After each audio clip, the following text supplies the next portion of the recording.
When the shelves came down on top of her, a stranger threw his body over hers to save her life and accidentally bit her neck in the chaos. By morning, the small mark beneath her collarbone began to burn like fire every time another man came close. Her boyfriend's touch scorched her skin. Strangers in the hallway made her flinch in pain, and the only person on earth whose touch did not burn was the man who had marked her. Welcome to our channel. Tell us where you're listening from today. The library at Cornell breathed the way old buildings breathe. Slow, quiet, full of the dust of 1,000 winters. Hadley Marsh sat at her usual corner table on the 4th floor of Olin, surrounded by stacks of comparative literature volumes that none of her classmates had touched in years. She liked it up here.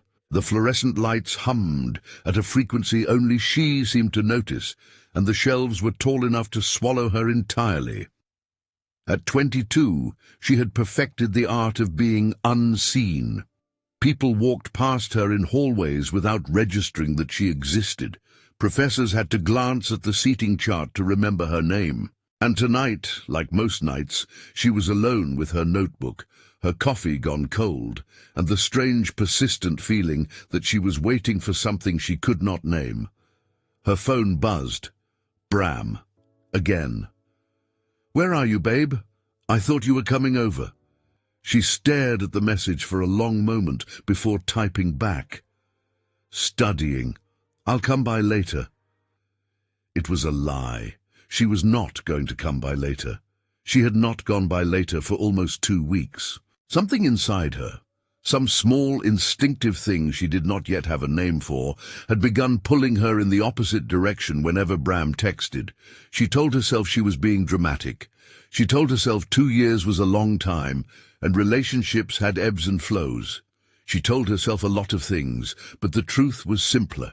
The truth was that lately, when Bram kissed her, she felt nothing. And when she walked into his apartment, the one he shared with his roommate, her eyes always slid past Bram and landed on the other man at the kitchen counter, the one who never quite looked at her, the one whose name she said in her head more often than she should. Rhett Vaughn. She closed her notebook with more force than necessary. This was how she would not think about him. By refusing to write his name down. By refusing to acknowledge that her pulse climbed 3 notches every time she heard his voice through the apartment wall. He was Bram's roommate. He was a doctoral student in anthropology, 2 years older than her, quiet in a way that felt deliberate. He read books with cracked spines and drank coffee black and never ever met her eyes for longer than half a second. She had decided, months ago, that he disliked her. It was the only explanation that made sense. The first tremor went through the building so softly that she thought she had imagined it. The second one rattled her coffee cup. The third one knocked a book off the shelf above her head, and Hadley looked up just in time to see the tall row of philosophy hardbacks teeter, then begin to fall. She did not have time to scream. She had time to register in a strange, clinical way that she was about to die in a library on a Tuesday night, and that no one would find her for hours. And then a body slammed into hers from the side, knocking her down beneath one of the heavy oak study tables, and a voice, low, urgent, terrified, said her name. Hadley. She had only ever heard him say it once before, and it had been so quiet she had thought she imagined it. Rhett's body was a wall above hers. His arms were braced on either side of her head. His chest pressed against her back as the shelves came down, and the world filled with the sound of breaking wood and falling books and the ugly groan of metal twisting somewhere above them. She felt the impact through him. She felt his whole body absorb the weight that should have crushed her. She heard the rough sound he made, pain swallowed quickly, and her hands flew up without thinking and gripped the front of his shirt. "Don't move," he breathed. "Don't move, don't move, don't move." The shelves crashed down around them. Dust rose in a thick grey cloud. Somewhere far away, an alarm began to sound. Hadley could not breathe. Not because of the dust, because his face was inches from hers, and his eyes which had never looked at her for more than half a second, were locked on hers now with an intensity that made her stomach drop straight through the floor. Something inside her, something she had never felt before, opened like a door. Something inside her woke up. "Are you hurt?" His voice was hoarse. "Hadley, talk to me. Are you hurt?" No, I don't think so. Don't move yet. Don't." His hand came up to cradle the back of her head, and she felt him shaking. He was shaking. The man who never met her eyes, who spoke in monosyllables, who treated her like wallpaper, was holding her like she was something precious, and his whole body was trembling. And then something happened that Hadley would replay in her head 1,000 times in the coming weeks. His head dropped to her shoulder. She felt his breath against her neck, ragged and uneven, and then she felt something else, a sharp, sudden heat, where his mouth touched her skin, just once, just for a heartbeat. Like a kiss, like a brand, like a promise spoken in a language she did not know. She gasped. He went rigid above her. "Oh, God," he whispered. "Oh, God, Hadley, Her vision swam. The library tilted. The last thing she heard before the darkness took her was his voice, raw and broken, saying her name one more time. She woke up in her own bed. For a long, disoriented moment, Hadley simply stared at the ceiling. Pale morning light pressed against her curtains. Her phone, on the nightstand, said it was just past 7. Her body ached in 100 small ways, her elbow, her hip, the side of her ribs, but nothing felt broken. Nothing felt wrong, except her hand drifted up to her neck. There was a mark there.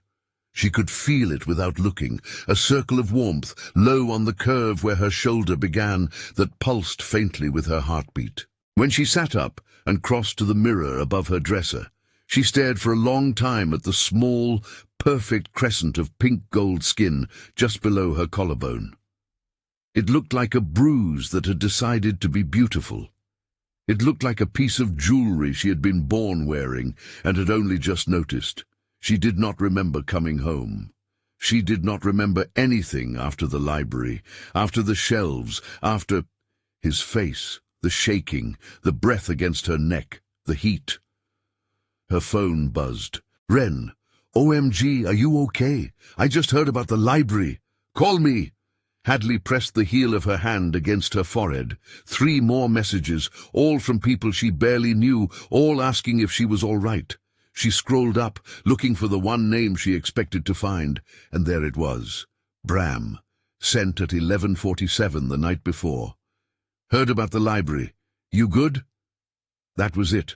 5 words, sent 2 hours after the building had partially collapsed. She stared at the message until her eyes blurred. Then she got into the shower and stood underwater as hot as she could bear and tried, for 10 full minutes, to figure out why she was not crying. When she stepped out of the bathroom, the world had become strange. She could smell things she had never smelled before, the lavender soap her downstairs neighbor used 3 floors away, the bread baking in the cafe across the street, the coffee her roommate had brewed an hour ago, still ghosting in the kitchen air. She walked through her apartment in a daze, the world louder, brighter, sharper than it had ever been, the hum of the refrigerator, the sound of her own pulse, the soft creak of the floor beneath her bare feet. Something had happened to her in that library, something more than shelves falling. By the time she reached campus, the ache at her neck had become something else, a heat. A low, steady warmth, like a candle held just below the skin. It did not hurt, not yet. It only pulsed, patient, waiting. She found Bram in the courtyard outside the science building, talking to a girl Hadley did not recognize. The girl was leaning in too close. Bram was laughing in a way Hadley had not heard him laugh in a long time. When he saw Hadley, his face arranged itself into the practiced smile she had stopped believing in months ago. "Hey, beautiful." He stepped away from the girl and crossed to her. "I was about to text you again. Are you okay? I was so worried last night." He was not worried last night, Hadley thought, with a clarity that startled her. He went to a party. She could smell it on him. Cheap beer, someone else's perfume. He reached for her, arms open. The mark beneath her collarbone went white-hot. It was not pain, not exactly. It was something fiercer, deeper, more refusing. Her whole body recoiled before her mind had time to choose. She stepped back so fast she nearly stumbled, her hands up between them like a shield. "Don't!" Bram blinked. "What?" "Don't touch me! She swallowed. The heat was already fading now that he was a step away, but the message it had sent her was still ringing in her bones. "I'm sorry. I think I might be coming down with something. I don't want you to catch it." The lie came out so smoothly it scared her. He frowned. "You sure? You look pale. Let me—" "No," sharper than she meant. She softened her voice. "Really, I need to go to class. I'll text you later." She was halfway across the courtyard before she let herself breathe again. And as she walked, head down, hands shaking, one thought kept circling like a wolf around a campfire. The mark had warned her. The mark had known something she did not.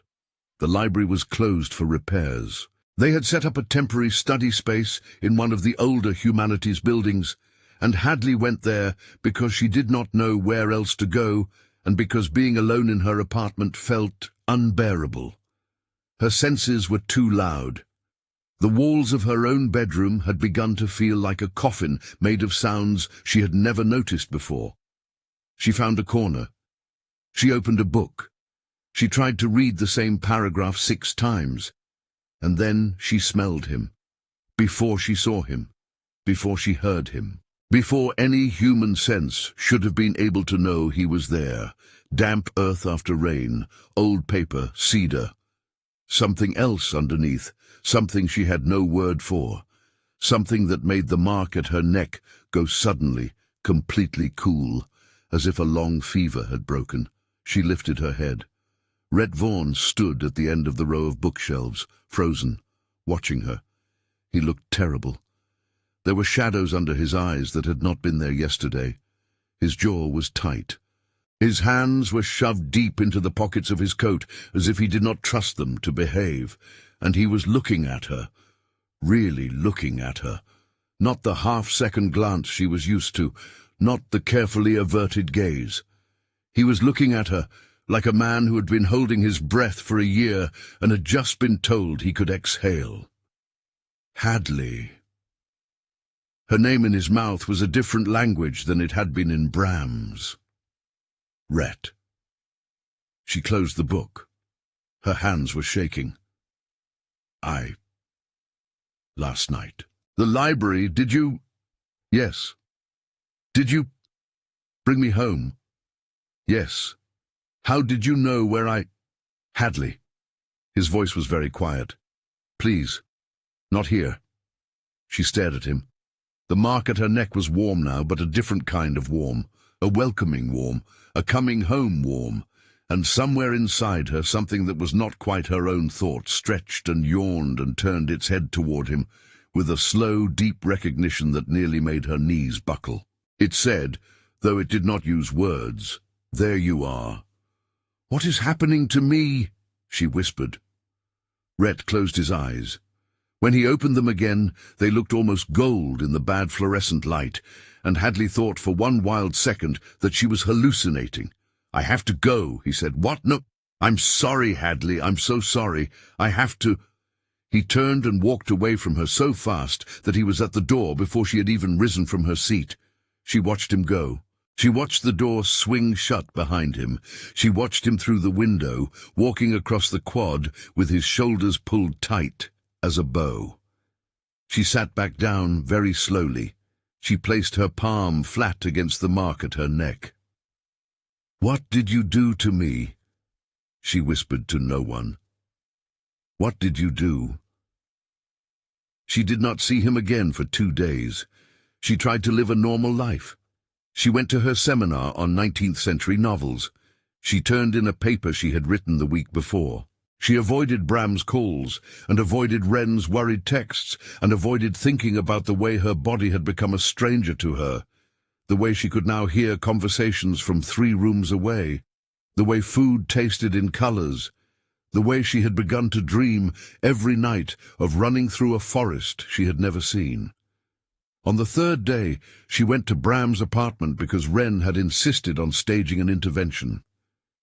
"You are clearly not okay," Wren said, dragging her up the stairs.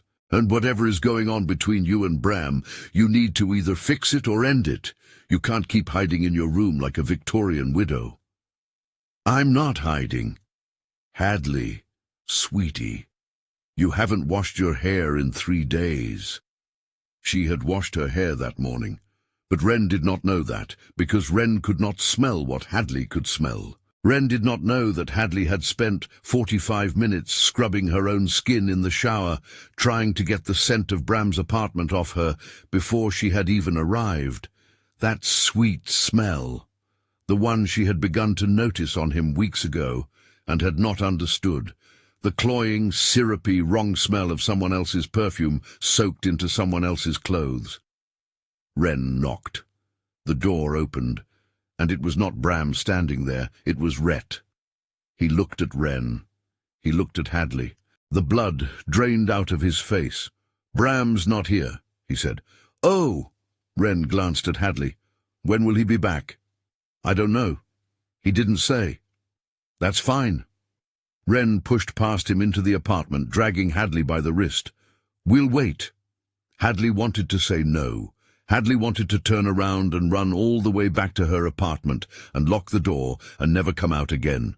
But Wren was already inside, already collapsing onto the couch, already pulling out her phone. And Hadley was left standing in the doorway with Rhett's whole quiet, agonized presence beside her, and the mark at her neck humming like a struck bell.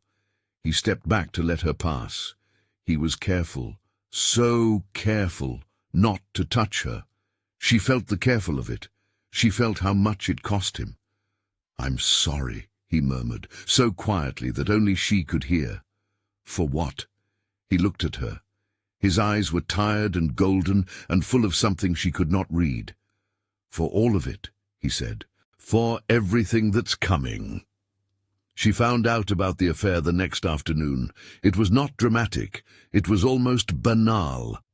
She had gone back to Bram's apartment alone, finally ready to have the conversation she had been avoiding for weeks. He had been in the shower. His phone had been on the kitchen counter, screen up, when a message lit up the display. "Last night was insane. When can I see you again?" The name attached was a girl from his lab. The girl Hadley had seen him with in the courtyard, the girl whose perfume had been clinging to him like a second skin for almost a month. Hadley stared at the message. She waited for the rage. She waited for the tears. What came instead was relief. A vast, exhausted, light-headed relief. She heard the shower shut off. By the time Bram emerged in a towel, she was sitting at the kitchen table with his phone in her hand, and her face perfectly composed. "We're done," she said. He stopped. "What?" "We're done, Bram. I've known for a while, I just didn't have the proof." His face went through several expressions before it landed on indignation. "Hadley, whatever you think you saw, I don't think anything." She slid the phone across the table. "I know." He read the message. He had the decency, at least, to look ashamed for a half-second before the shame turned into something uglier. "It's not what it looks like." "Bram, it is exactly what it looks like." She stood up. The mark at her neck was warm but quiet, the way it always was now when he was in the room, warning her but no longer screaming. "I should have done this months ago. I'm sorry I didn't. Hadley, please don't call me." She picked up her bag. "Please don't text me. Please don't come to my apartment. We are done." She walked out. She made it down 2 flights of stairs before her legs gave out. She sat on a step, pressed her forehead against the cool metal banister, and waited for the tears to come. They did not come. What came instead was the smell: damp earth, cedar, old paper. Rhett was standing at the bottom of the stairs. She did not know how he had known to be there. She did not know how he had known to come. She lifted her face from the banister and looked down at him, and his eyes were wide and alarmed and full of a tenderness she did not know how to hold. "You heard," she said. "I heard." "Of course you did." She laughed, a thin, shaky sound. "You hear everything now, don't you? Like me." He came up the stairs, slowly, carefully. He sat down beside her without touching her. The mark at her neck was singing, a low, warm hum, and she pressed her palm against it and she breathed. "It stops hurting when you're close," she said. "I know." "Why?" He was quiet for a long moment. "I'll explain everything," he said. "I promise. But not here. Not where he could come back." "When?" "Soon. Tonight. Tomorrow. Whenever you're ready." She turned her head to look at him. His face was so close, his eyes were so steady. "I'm ready now," she whispered. He swallowed. "Then come with me." He took her, first, to the temporary library, because he said he needed to show her something. A book, a passage, something she would not believe unless she saw it written down. They sat on opposite sides of a study table on the second floor, with 3 feet of laminated wood between them, and he opened a leather-bound volume that smelled even older than he did, and turned it to face her. "Read this," he said. The page was in Latin. She translated slowly. "Of the rare bond between two of our kind, in which the touch of any other becomes anathema to the marked one, until the bond is consummated or undone, though no record exists of one ever being undone, for the wolves within do not surrender what they have claimed." She stopped reading. "Wolves," she said. "Hadley, wolves, please don't run." "I'm not running. I'm sitting here.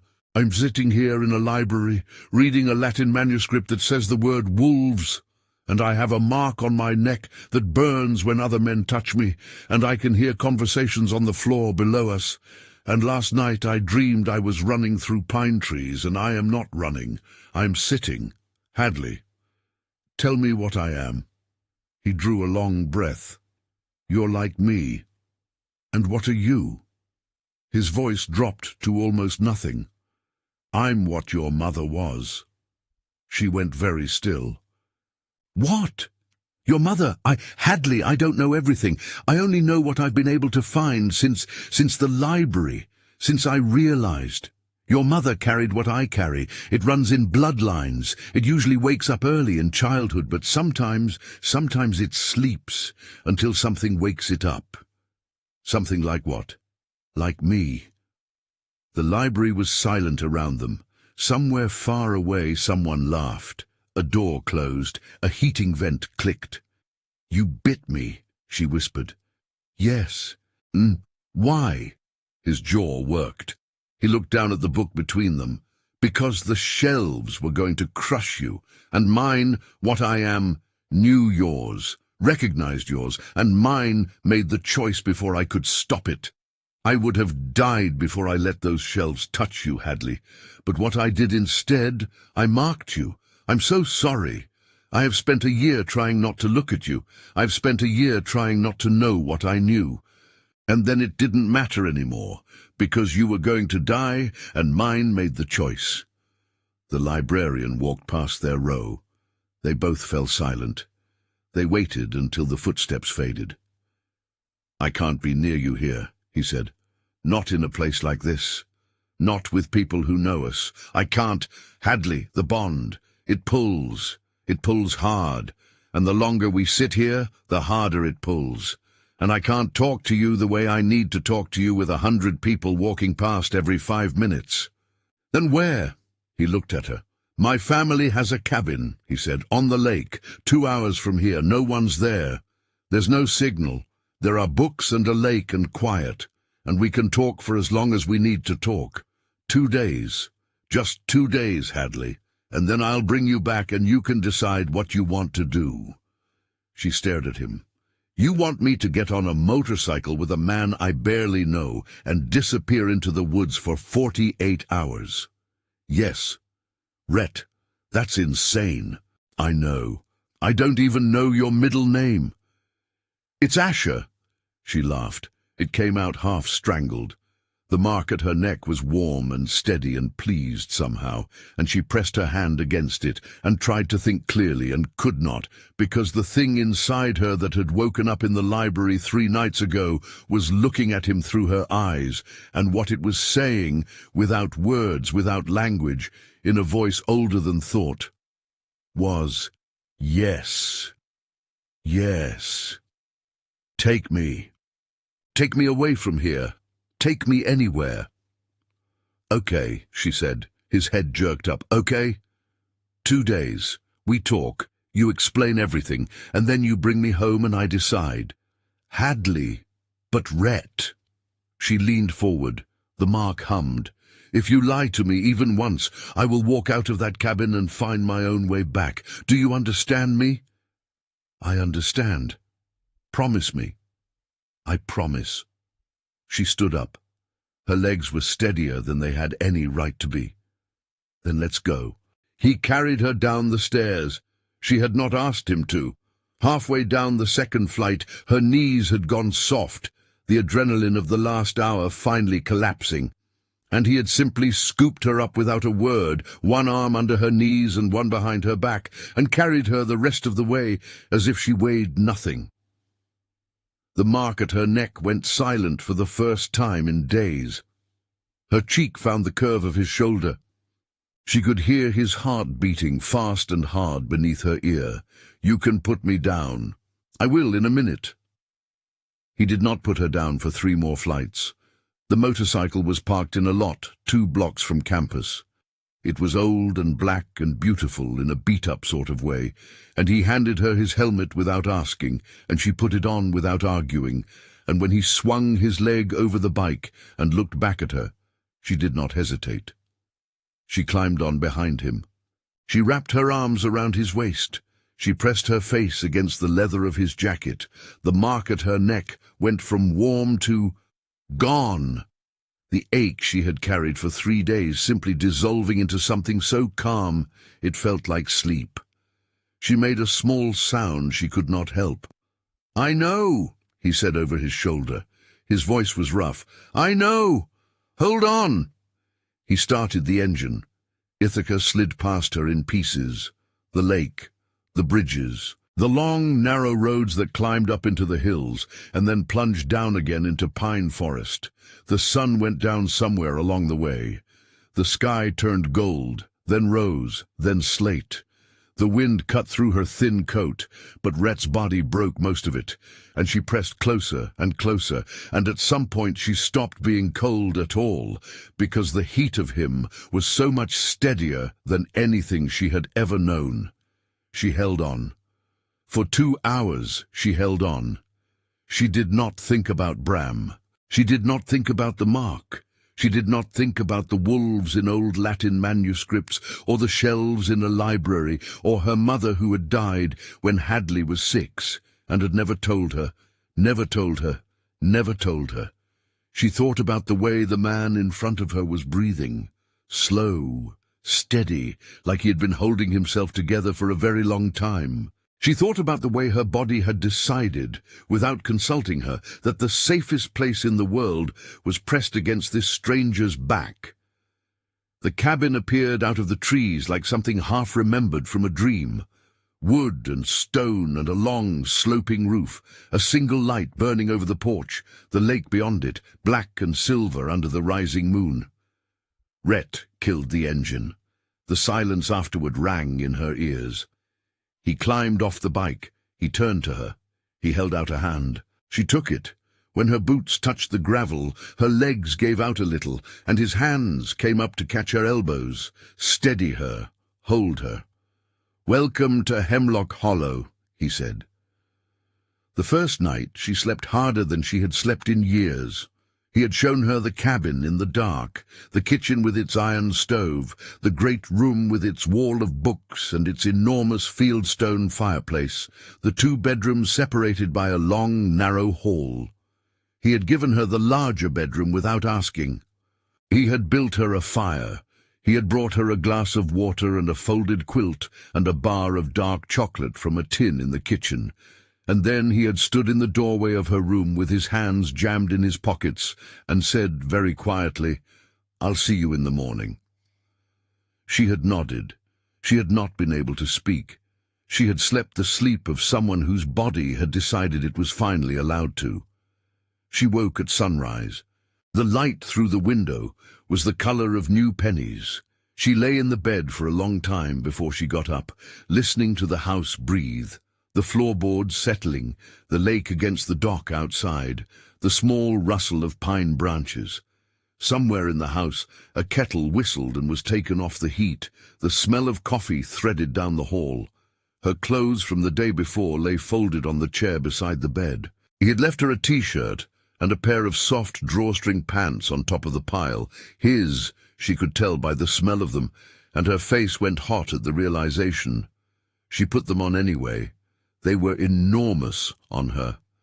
The shirt fell almost to her knees. She walked down the hall on bare feet. He was in the kitchen, his back to her, pouring coffee into 2 mugs. His hair was wet from the shower. She stood in the doorway for a moment, just watching him, the long line of his shoulders, the way he moved like a man who had always been too aware of his own size, the careful, contained quietness of him. The mark at her neck was a steady, patient warmth. He turned. He saw her. The mug in his hand froze halfway to the counter. For a long, terrible second, neither of them moved. "Good morning," she managed. "Good morning." His voice was hoarse. "I made coffee." "I see. Cream's in the fridge." Thank you." He set the mug down very carefully on the counter, as if he did not entirely trust his hands. He turned away from her. He braced both palms on the edge of the sink and stood there for a moment with his head bowed. "Rhett? I'm fine. I'm sorry. You in my clothes. I didn't think about. I should have given you something else. I'm sorry." "It's okay." "It is very much not okay," he said, with such restrained ferocity that she almost laughed. "But I will manage." She managed not to laugh. She crossed to the counter and took her mug. She added cream. She did not look at him while she did it. She could feel him not looking at her. The mark at her neck was singing. "Sit," he said. "I'll explain everything. Anything you want to know." They sat at the kitchen table. The sun rose behind the lake. He talked for a long time.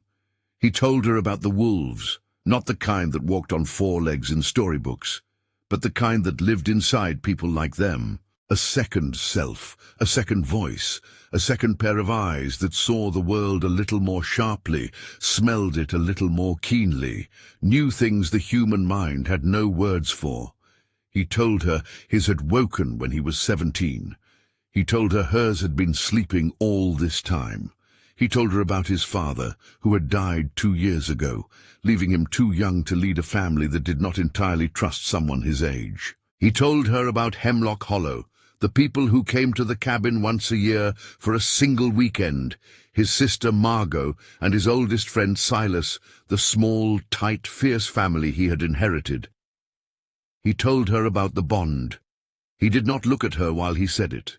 He told her that what lived in him had recognized what lived in her the first day they met, that his had wanted hers from the moment she had walked into Bram's apartment a year ago, holding a paperback novel and laughing at something on her phone, not knowing that across the kitchen a man's whole life had just rearranged itself around her without her consent. He told her that he had spent every day of the year since then trying not to know what he knew, because she belonged to someone else, and because his code, the code he had been raised with, the code his father had carved into him before dying, said that you do not take what is not freely given.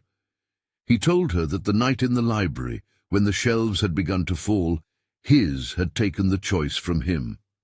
"I'm sorry," he said, for what felt like the 100th time. "Hadley, I'm so sorry. I would give you back the life you had if I could. I have spent 4 nights trying to find a way."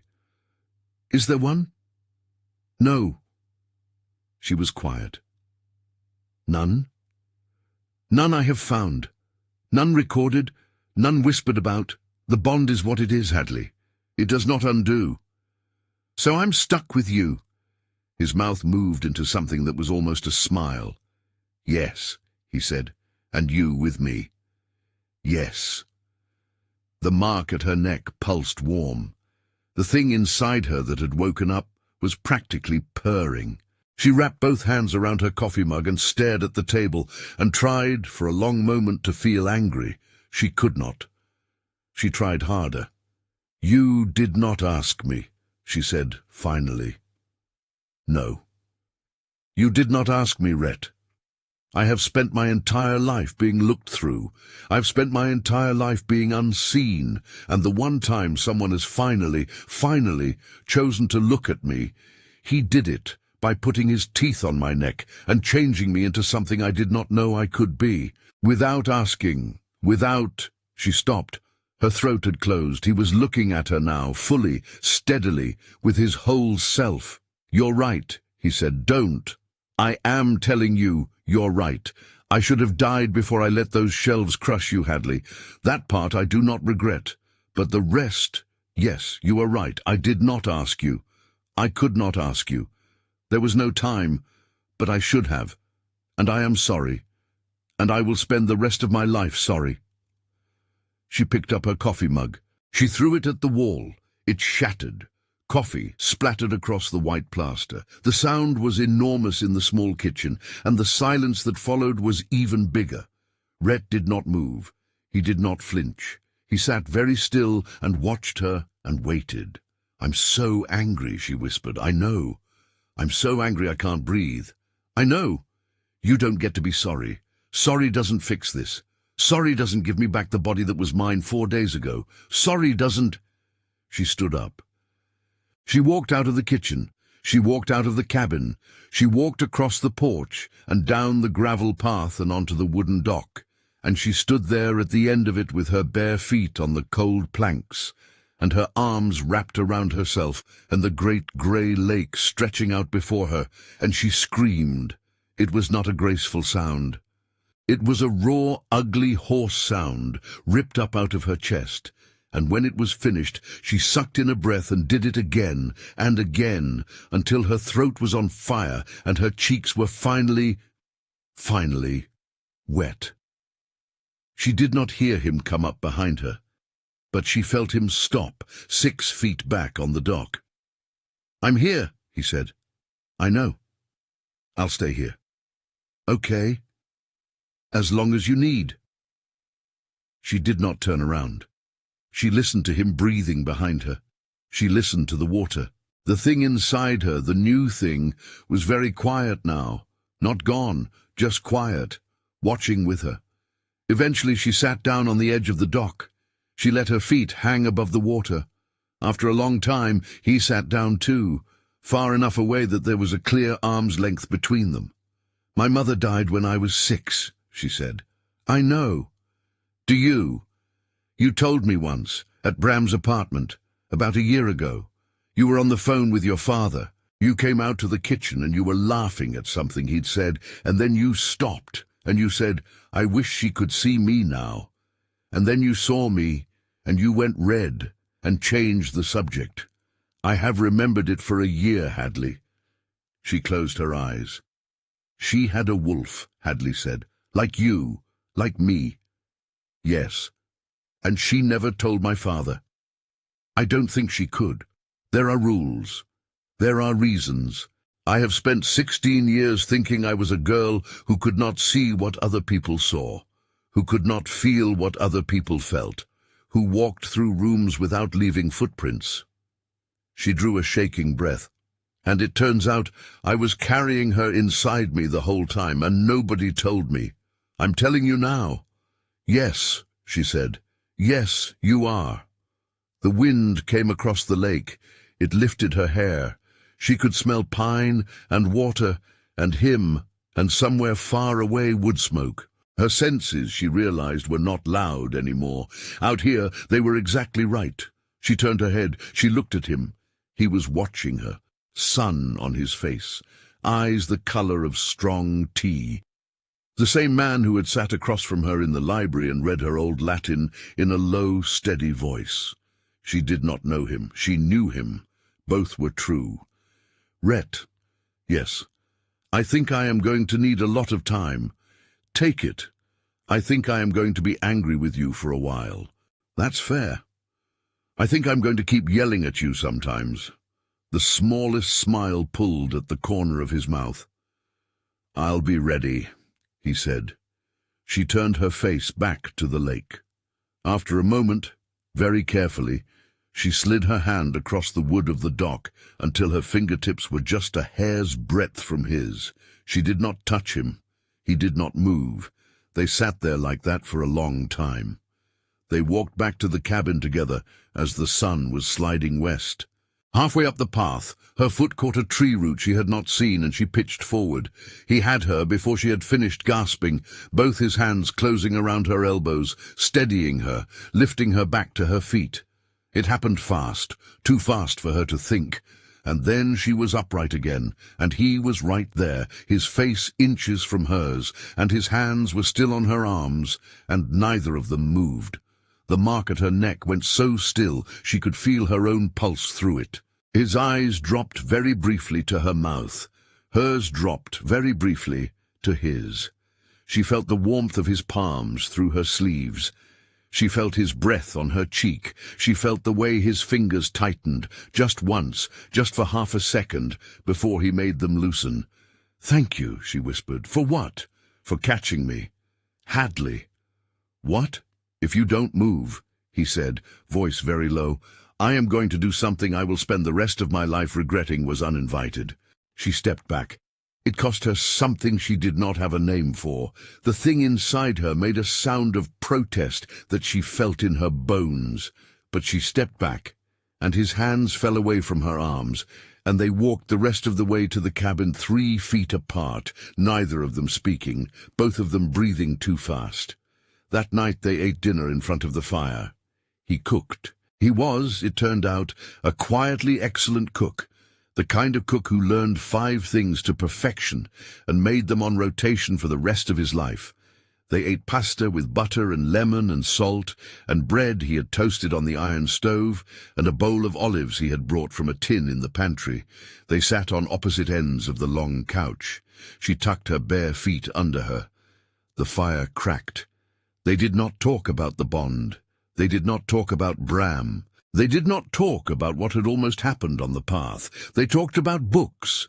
He was reading, he said, a translation of an old Welsh epic. She told him she was writing her thesis on the way 19th-century novels treated women who refused to marry. He asked her to explain. She tried badly, and then tried better, and then found herself sitting up straighter and gesturing with her wineglass and arguing with a passion she had not used in months, because nobody, not even Wren, had ever quite asked her to explain. He listened to her with a focus so complete it made her chest hurt. When she finally trailed off, he did not respond right away. He just looked at her over the rim of his glass, with something soft and astonished in his face. "What?" she said. "You're very brilliant." "I am not." "You are. I've been listening to you for 20 minutes. I have not understood half of what you said, and I will be thinking about all of it for a week." "You're being polite." "I have many flaws. Politeness about books is not one of them." She laughed. It came out before she could stop it, the first real laugh she had laughed in days. He was looking at her like he had never seen her laugh before. Possibly he had not. "Read me something," he said. "What?" "A poem. Anything. From any of those." He nodded at the wall of books behind her. "I want to hear you read." "Rhett, please." She got up. She walked to the wall of books. Her fingers drifted across spines until she found one she half remembered. A thin volume of Edna St. Vincent Millay. She brought it back to the couch. She sat down again. He had not moved. She opened the book at random. She read. Her voice was unsteady at first, then it steadied. The poem was a short one, a sonnet about loving someone you knew you were going to lose.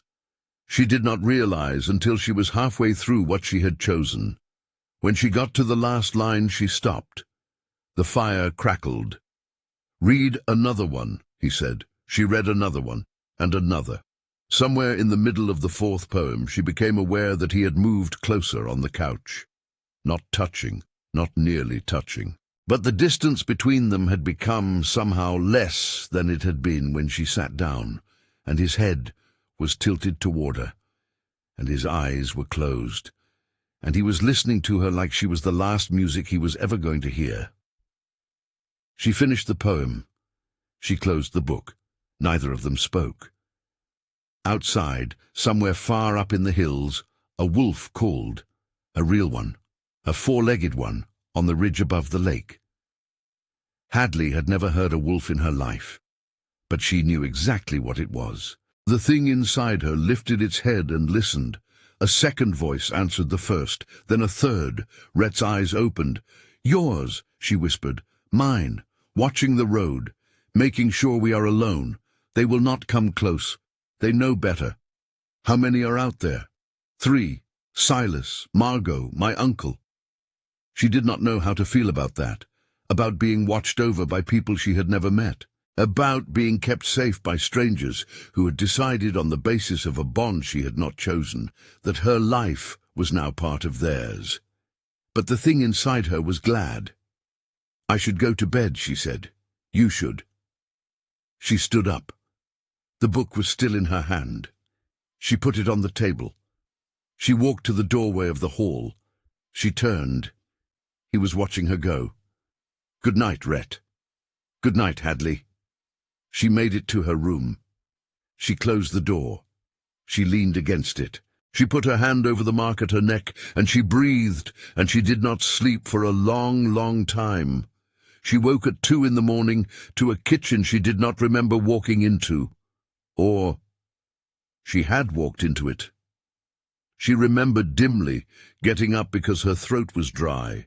She remembered the floorboards under her bare feet. She remembered the shape of the moonlight through the windows. She had not remembered that he would be there.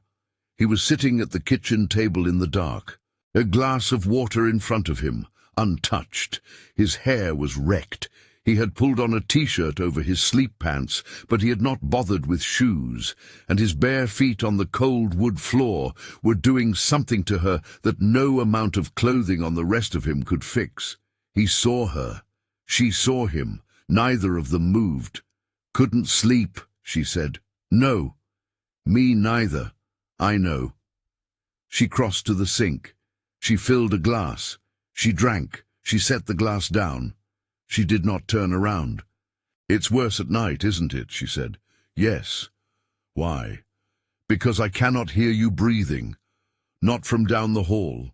And mine, Hadley, mine is going out of its mind, knowing you're 40 feet away." She closed her eyes.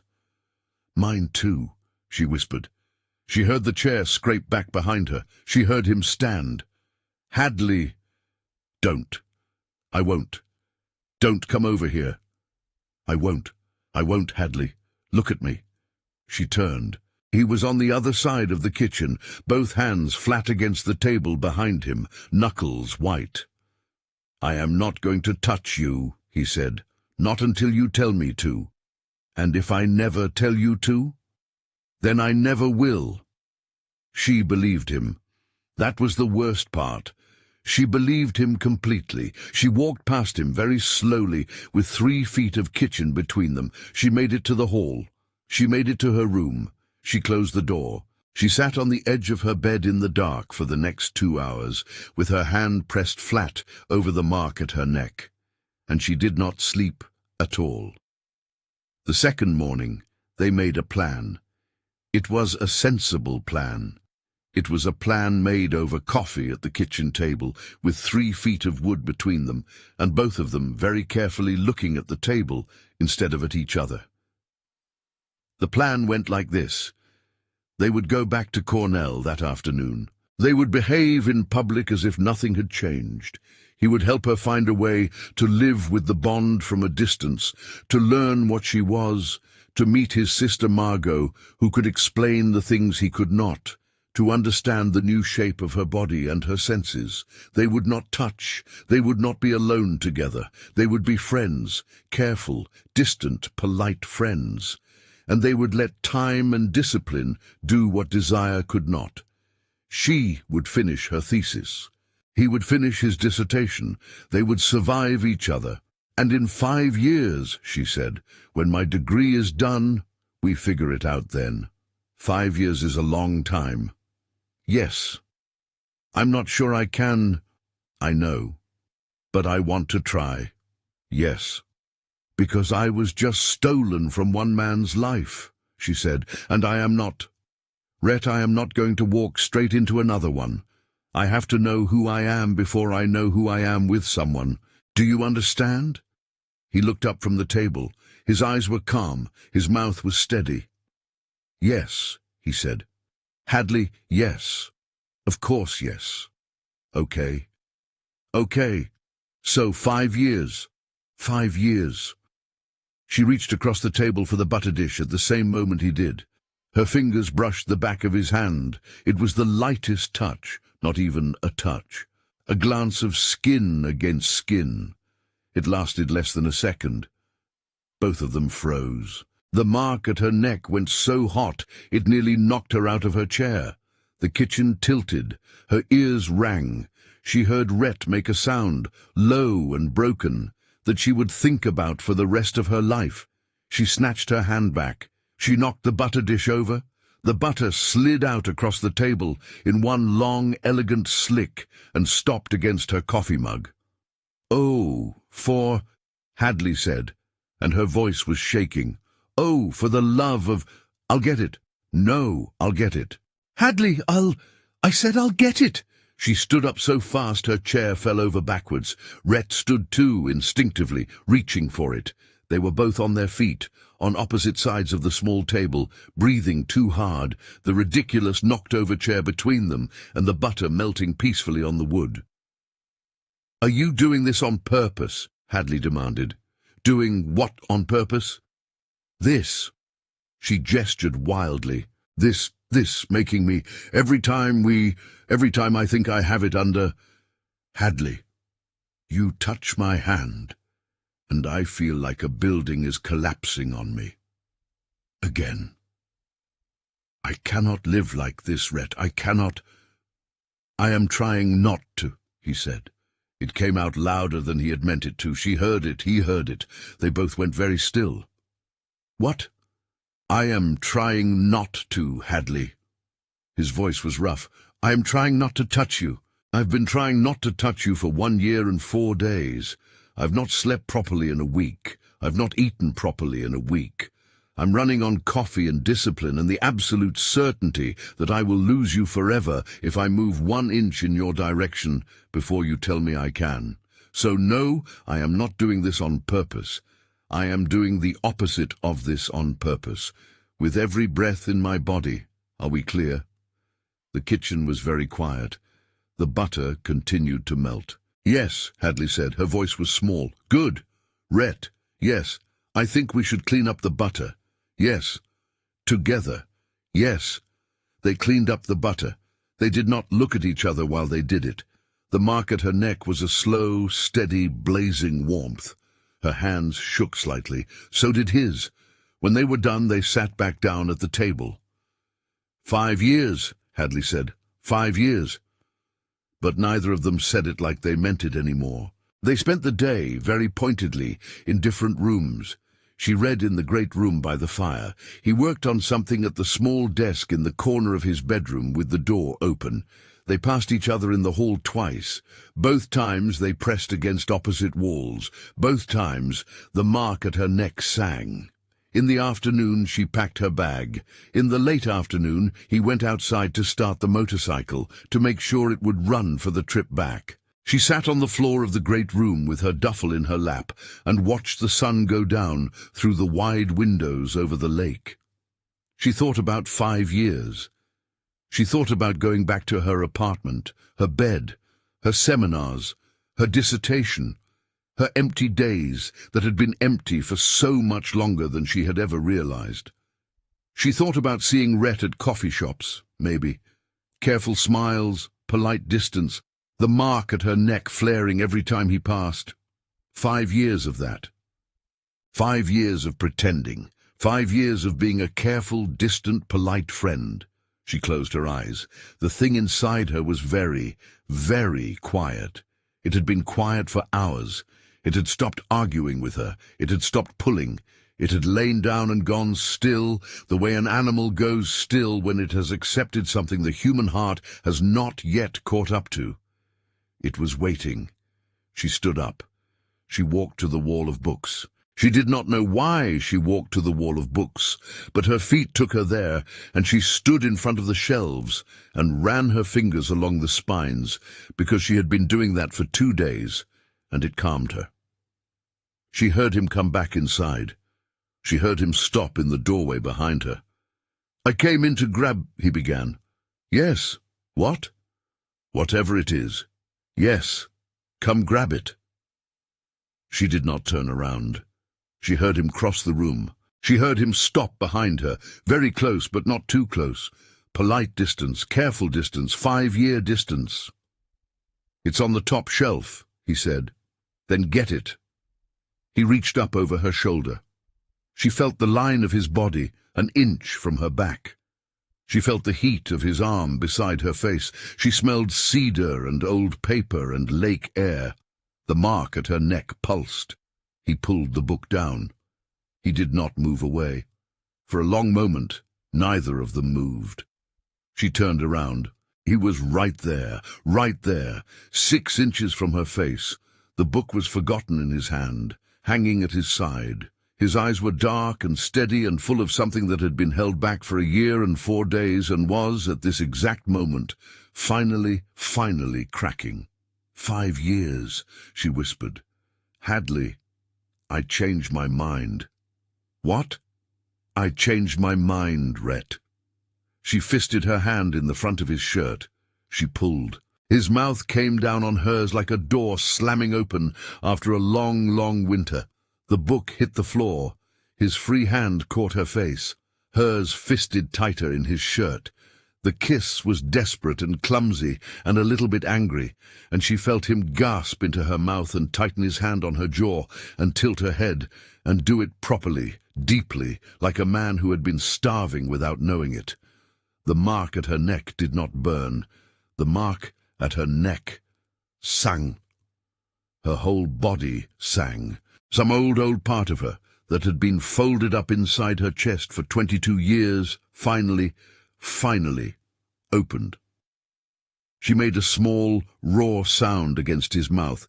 He swore against hers. His hands found her waist.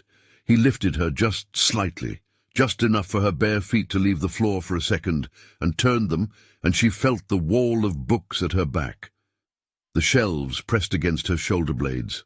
He pinned her there with the length of his body and kissed her like the world was ending, and her hands found his hair, and his found her hips, and she tilted her face up and met him for it, every bit of it, every inch.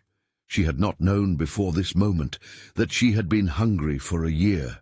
She had not known it was possible to be hungry for a person the way she was hungry for him. Her hand found the side of his face. She felt the rough of his jaw under her palm. She felt the way he turned just slightly, just unconsciously, into her touch, and she felt, somewhere very deep and very quiet, a piece of herself that she had not known was missing slot suddenly into place. She had been a girl walking through a half-built house her whole life. He was the rest of the rooms.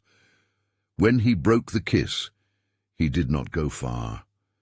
His forehead pressed against hers. His breathing was wrecked. Hers was worse. "Tell me to stop," he said. "Tell me to stop and I will. Don't stop. Hadley, don't you dare."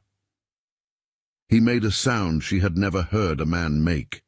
He kissed her again, deeper this time, and she felt the careful, contained quietness of him breaking apart in her hands, like a sentence that had been holding itself together for too long.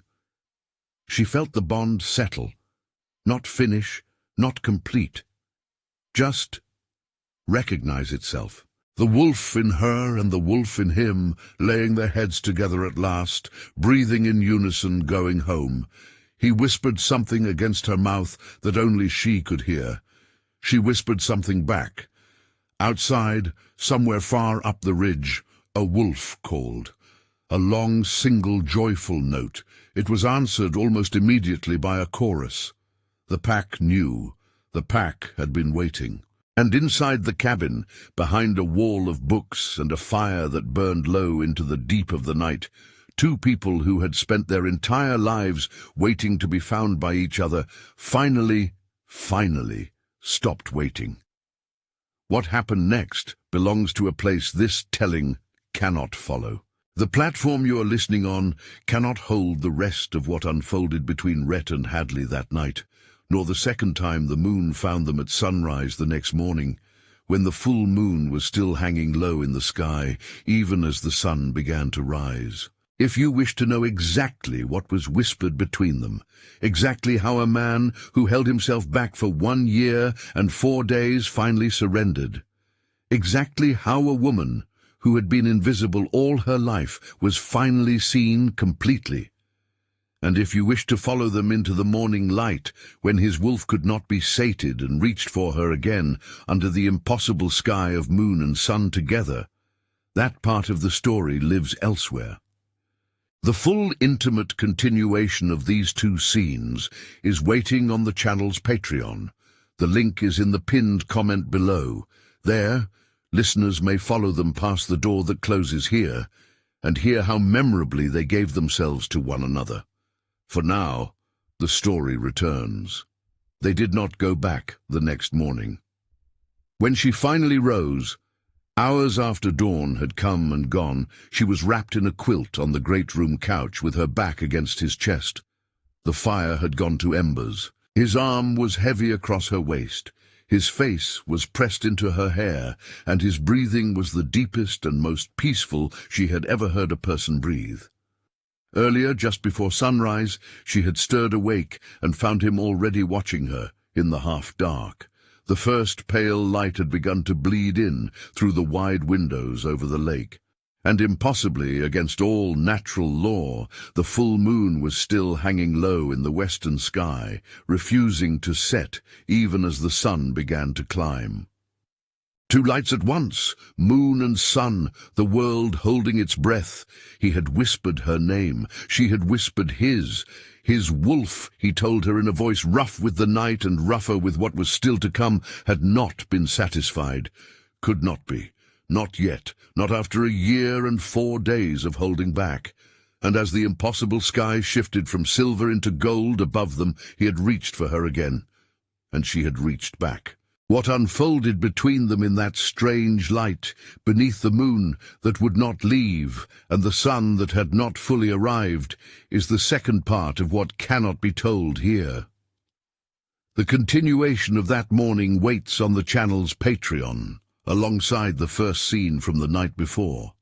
The link is in the pinned comment. She lay very still for a long time after, just listening to him sleep, just feeling the slow rise and fall of his ribs against her back. He stirred. His arm tightened around her. He pressed his mouth against the crown of her head. "Good morning," he murmured. "Good morning. How is the mark?" She laughed, soft and surprised. She could not remember the last time anyone had asked her how she was first thing in the morning. "Quiet," she said. "Good." "Rhett." "Yes." "We did not go back yesterday." "No." "We were supposed to." "I know." "I think we should not go back today either." She felt him smile against her hair. "I think I agree." They stayed 2 more days. They talked about everything and nothing, about her thesis, which she still wanted to finish, about his dissertation, which he still wanted to defend, about the small, fierce family she would meet, Margot, Silas, his uncle. about the mother she had never gotten to ask, about the father in upstate New York who had raised her alone, and who would, she suspected, accept Rhett with a quiet relief he would not be able to hide. About the future they would build slowly, carefully, on their own terms. A future where the bond was not a cage, but a foundation, and where what they built on top of it was theirs to choose. About the way she had spent 22 years being unseen. About the way she would never be unseen again. She learned in those 2 days the particular way he laughed when she said something that surprised him. Short, soft, almost startled, as if the laugh had escaped him before he had time to consider it. She learned that he hummed under his breath when he made coffee, always the same fragment of the same melody, always so quiet she only heard it because she was listening for him. She learned the way his thumb traced absent shapes against the small of her back when they sat together on the couch, and the way his eyes softened, just slightly, every single time she walked into a room. He learned things too. He learned the way she went very still when she was thinking, and the way her face opened when she was reading something she loved, and the way she bit the inside of her cheek when she was trying not to cry. He learned that she liked her coffee with too much cream, and that she fell asleep instantly the moment her head touched his chest, and that when she was happy, really happy, she sang under her breath without knowing she was doing it. They learned each other the way two people who had been given a second chance learn, with attention, with patience, with reverence. On the last morning at the cabin, she stood at the window and watched the mist rise off the lake, and Rhett came up behind her and wrapped his arms around her waist and rested his chin on the top of her head, and they stood like that, without speaking, for a long time. "I do not want to leave," she said finally. "We will come back. Promise? Every chance we get." "Good." Udi, when they finally drove back to Cornell, she sat behind him on the motorcycle, with her arms around his waist and her cheek against his back, and the mark at her neck was a steady, warm pulse the whole way home, like a small, bright heart she'd been given to carry. Bram was waiting in front of her building. She had known he would be. The thing inside her had warned her 2 miles back, when his sour, sweet, defensive scent had begun to drift on the wind. Rhett had felt it too. His shoulders had gone tight under her hands. She had pressed her face briefly between his shoulder blades, breathed him in, and let it go. When they pulled up, Bram came off the steps fast. "Where the hell have you been?" She climbed off the bike. She handed Rhett his helmet. Rhett did not get off. He turned the engine to a low idle and watched her, calm, ready, 3 feet away if she wanted him. "Bram," she said, "you disappeared for 3 days. Wren was about to call the police. I have been losing my mind. I have been calling and calling and calling. I broke up with you on Sunday. You don't get to lose your mind over me anymore. Hadley." His eyes flicked to Rhett. They narrowed. "Are you serious? Is that why? Him? You disappear with my roommate? What is wrong with you?" "Nothing." She heard her own voice. It was steady. It was new. "Nothing is wrong with me, Bram. Something has been wrong with you for a long time, and I finally noticed it. That is all. Hadley, move!" "What?" "Move out of my way. I am going up to my apartment. I am going to take a shower, and then I am going to my advisor's office to talk about my thesis. You are not going to call me. You are not going to text me. You are not going to come to my building. If you do, I will report it. Are we clear?" He stared at her. He was looking at her, really looking at her, for what she was almost sure was the first time in 2 years. He did not like what he saw. He stepped aside. She walked past him without looking at him again. At the top of the stairs, she paused. She turned. Rhett was still on the bike, watching her go.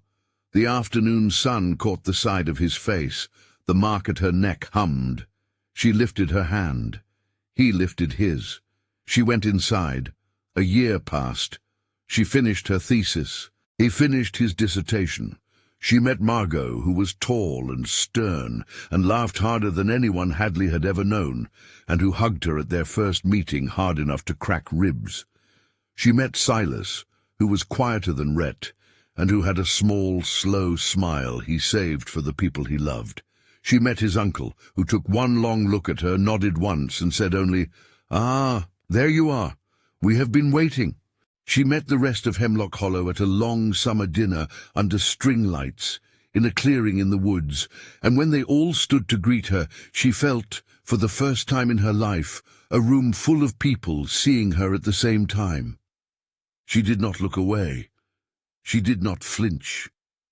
Her father met Rhett in the spring, sat with him on the porch of the house Hadley had grown up in for 2 hours. When Rhett had gone inside to use the bathroom, her father had reached over, taken Hadley's hand, and said very quietly, "He is a good one, sweetheart. Your mother would have liked him very much." She had cried. He had known why. That night, very late, she had sat with Rhett at the small table in his apartment. He had moved out of the place he shared with Bram weeks ago into a small, sunny one-bedroom on the other side of campus. And she had told him for the first time that she loved him. He had not been surprised, but he had cried, a little quietly, the way he did everything quietly. And he had said, in a voice rough with everything he had spent a year and several months not saying, "Hadley, I have loved you since the day you laughed at something on your phone in a kitchen that was not mine. I have loved you every day since. I will love you every day after. You are mine," she whispered. "I am yours, and I am yours. Yes, always, always." The mark at her neck, small, perfect, a quiet crescent of pink gold skin just below her collarbone, was warm and steady and at peace. It had been waiting all her life. It had finally come home. And one last thing before they go, the 2 romantic scenes the platform could not hold are waiting for the listener in the pinned comment below. Hear the full surrender of the night and the impossible morning under moon and sun. Drop the secret word, Hemlock, if her heart stayed until the end. Subscribe for new fated mate stories every full moon and unlock Alpha's Court. Quinn and Cain are calling.